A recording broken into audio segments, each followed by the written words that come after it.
Delhi Mumbai express way પરથી પસાર થતા વાહન ચાલકો ભરૂચના દહેગામથી સુરતના કિમ અને ત્યારબાદ બારડોલીના એના સુધી આ માર્ગનો ઉપયોગ કરી શકશે।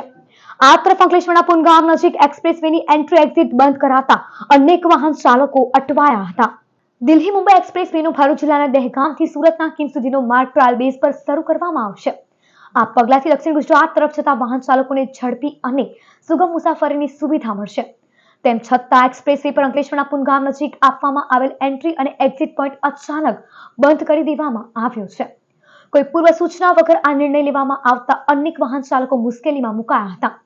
એન્ટ્રી એક્ઝિટ બંધ હોવાના કારણે કેટલાક વાહન ચાલકો રસ્તામાં જ અટવાઈ ગયા હતા અને યોગ્ય માર્ગદર્શનના અભાવે ભારે અસંતોષ વ્યક્ત કર્યો હતો। વાહન ચાલકોનું કહેવું છે કે જો અગાઉથી જાણ કરવામાં આવી હોત તો આવી પરેશાની ટાળી શક્યા હોત। હાલની સ્થિતિ મુજબ વાહન ચાલકો ભરૂચથી કિમ તેમજ કિમથી બારડોલીના એના સુધી દિલ્હી મુંબઈ એક્સપ્રેસ વેનો ઉપયોગ કરી શકે છે, પરંતુ અંકલેશ્વર તરફથી સીધી એન્ટ્રી કે એક્ઝિટ શક્ય નથી। સ્થાનિક વાહન ચાલકો અને પરિવહન સાથે સંકળાયેલા લોકો દ્વારા તંત્ર પાસે માંગ કરવામાં આવી રહી છે કે એન્ટ્રી એક્ઝિટ બંધ અંગે સ્પષ્ટ માહિતી આપવામાં આવે તેમજ યોગ્ય સાઇન બોર્ડ અને માર્ગદર્શનની વ્યવસ્થા કરવામાં આવે જેથી ભવિષ્યમાં કોઈ મુશ્કેલી ન થાય। સાવરકુંડલાથી ધર્મેશભાઈ ડ્રાઈવર, આપણી દૂધની ગાડી છે। આ એક્સપ્રેસ પુનગામથી જે એક્સપ્રેસની કટ આપેલી હતી એ કટ આજથી ઓચિંતાની બંધ કરેલી છે। સવારે ગાડી ચાલુ જ હતી એકચ્યુઅલી, અને આજ અત્યારથી જ બંધ કરેલી છે। બરોડાથી એક્સપ્રેસ વે પુનગામની કટ આપી છે, આ કટ બંધ કરવાનું કારણ શું છે? આ વાહનો અત્યારે લગભગ 10 થી 15 કિલોમીટર સુધી તો પાછી જ વળીને આવે છે, અને પ્લસ અમારે અત્યારે અહીંયા એક્સપ્રેસ કટ ઉપર આવીને ઊભા છીએ। એક્સપ્રેસ કટ બંધ કરવામાં આવી છે, હવે અહીંથી શું અમારે નિર્ણય લેવાનો કહો તમે?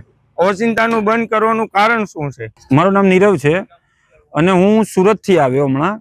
તો મેન આપણો જે નેશનલ હાઈવે 8 નંબર છે ત્યાંથી આવતા કિમનો જે આપણો હાઈવે ચડવાનો જે રૂટ ખરો ત્યાં રસ્તો બંધ છે, તો અમે લોકો સામેથી ચડ્યા, સામેથી આવ્યા તો સામે તો પછી આ રસ્તો મુંબઈ બાજુ જતો હતો, તો મુંબઈ ત્યાંથી કોઈએ એવું કીધું કે ભાઈ તમે રોંગ સાઈડ અહીંયાથી આવી જાઓ અને પછી આગળથી ક્રોસ છે તો તમે સીધા પાછા આ રસ્તે નીકળી જશો અમદાવાદ બાજુ।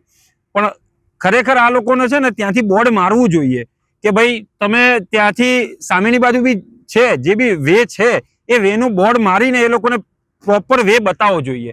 ઘણા લોકો અટવાય છે, ઘણા લોકો આમ જાય છે 20-20 કિલોમીટર ફરીને પછી પાછા આવે છે।